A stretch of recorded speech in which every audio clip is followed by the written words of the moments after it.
Welcome to our latest Wandering Walks of Wonder adventure. Today we're headed to Muskegon, Michigan. This area was originally inhabited by the Odawa and Potawatomi Native American tribes who called it Muskegon, which means marshy river or swamp. As we go through our tour today, we'll learn a little bit more about the city as well as some of the historic buildings in town, including our first building that we see here, which is the Union Depot. Initially on this site sat a trading post in 1835, and across the street from it, Muskegon's first sawmill was built in 1837. Finally, in 1894, Union Depot was constructed on this site of brick and Marquette, Michigan sandstone. It served as Muskegon's passenger depot, serving 3 train lines: the Toledo, Saginaw in Michigan, the Chicago in West Michigan, and the Grand Rapids in Indiana railroads that ran through the city until 1971.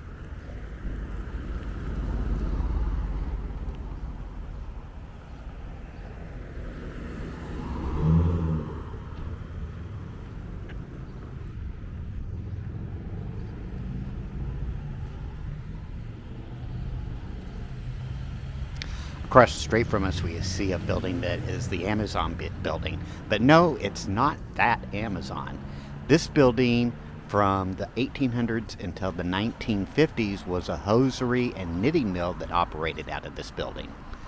The establishment of this business was one example of Muskegon's success in attracting new industry after the lumber boom bust. Amazon Hosiery Company was originally founded in Michigan City, Indiana, and its founder, George Powell, agreed to move the mill to Muskegon after the city created a set of incentives to attract new industries. The original one-story mill was built in 1895. Before that, many sawmill saloons and restaurants occupied this area.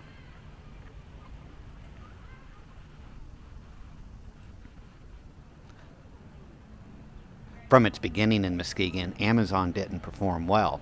2 years after the move, local millionaire Charles Hackley rescued the business with a $100,000 investment, gaining control of the company. The investment helped, and by 1899, an addition to the building was made, and at one point, over 650 people were employed in the building. Unfortunately, in 1952, the company went out of business, and the building has now been converted into residential and commercial spaces.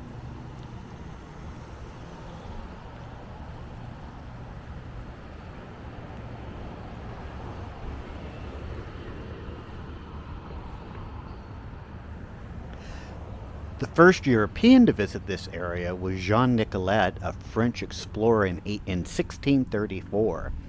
In the early 1800s, the area became a fur trading post, and the first permanent European settlement was established in 1837. Muskegon's growth really took off in the mid-19th century when the lumber industry began to boom. The city became a major sawmill center, and its population grew rapidly. By the 1880s, Muskegon was the second largest city in Michigan. As we go through our walk today, you'll hear a lot about a person named Charles Hackley. This actually is a person who owned most of the lumber mills here in Muskegon and donated a lot of money to various buildings that we'll see along our walk.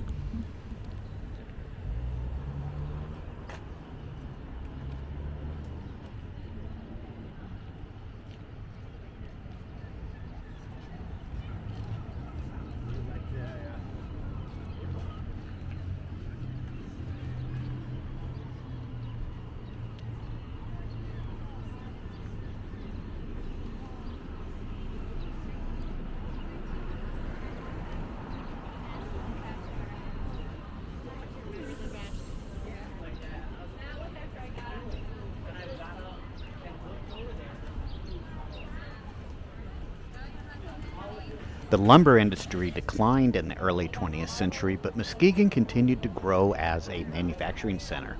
The city's factories produced a variety of goods, including automobiles, boats, and furniture. In the 1940s, Muskegon became a major producer of tank engines for the war effort in World War II. The city's economy continued to thrive after the war, and it has remained a major manufacturing center throughout its time.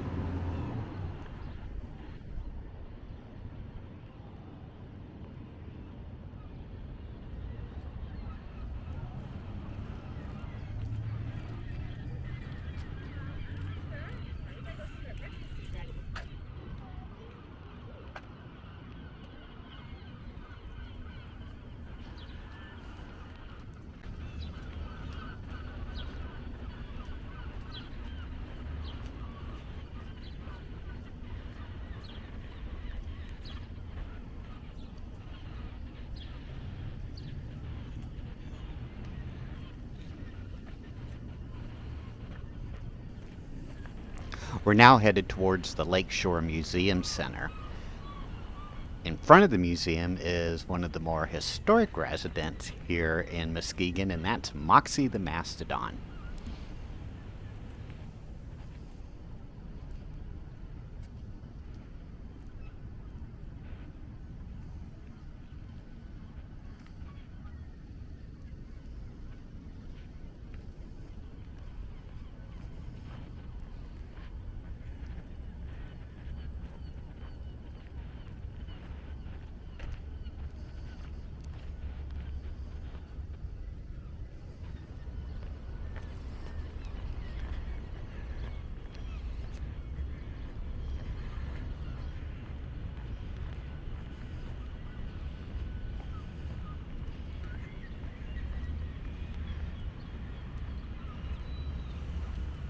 We'll now enjoy a little walk through Hackley Park. This park is one of the most interesting historic places in all of downtown Muskegon. Named and created by lumber tycoon Charles Hackley in 1890, the park's design raises some eyebrows if looked into a little further. According to many people, the park's layout pays homage to the Confederacy in that the sidewalks resemble the Confederate flag's diagonals. The park's official purpose, though, is to recognize Civil War veterans from the Union side.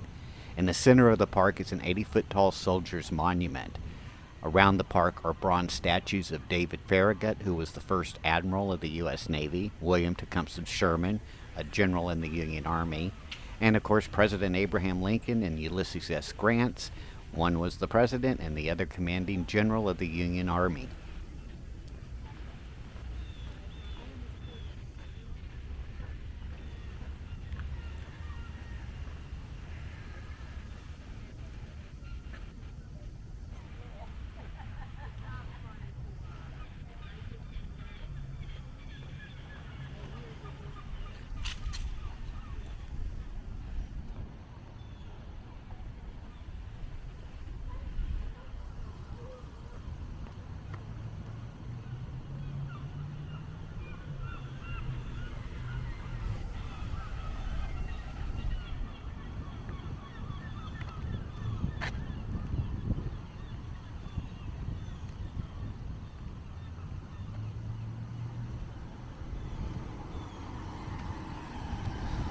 We're now headed towards the towering Muskegon Board of Education building.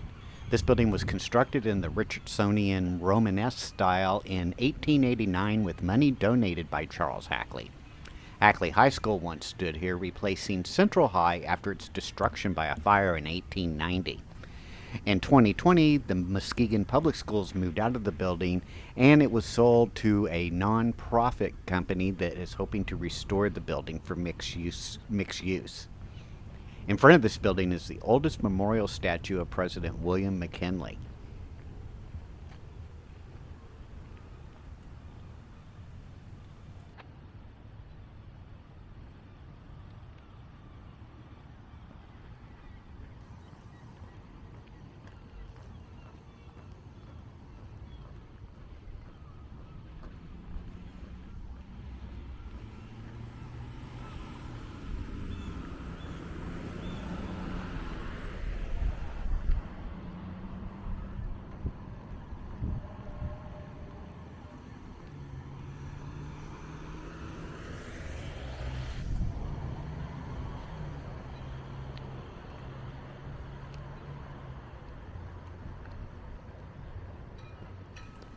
One of the notable homes that we see in the downtown area of Muskegon is the Torrent house. John Torrent, who was another lumberman from the boom era, built this 30-room granite house in 1891. Torrent served as the mayor of Muskegon for 3 terms. After serving as a private residence, in 1942 the Muskegon General Hospital started here. The building also served at one point as a mortuary and local Red Cross headquarters. Across the street from the Torrent house is the historic Hackley Public Library. This building was built in the American Romanesque style in 1890 and was created by funds from Charles Hackley. Hackley announced his intention to have a community library built in 1888 and created a competition for architects to submit their designs. After 6 submissions, the winning design was from the Chicago-based architectural firm called Patton. Their design appealed to Hackley's vision for Muskegon. It was a large granite structure to serve as an enduring symbol of Muskegon's strength and optimism.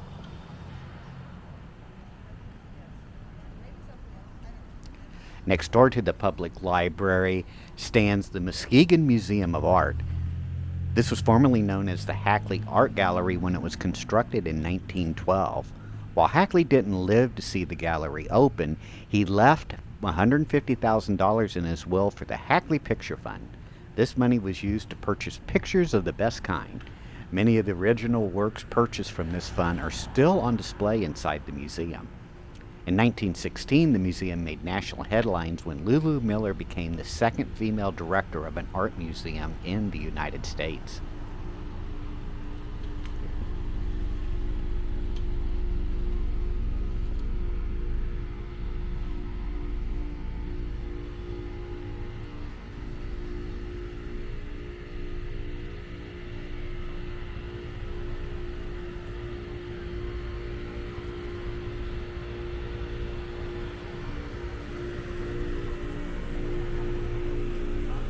Good, how you doing? Another beautiful day. Oh yeah.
Our walk now takes us back through the downtown area where we can see this historic commercial district. Many of these buildings date back to the late 1800s and early 1900s.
I hope you've enjoyed this Wandering Walks of Wonder tour throughout downtown Muskegon, Michigan.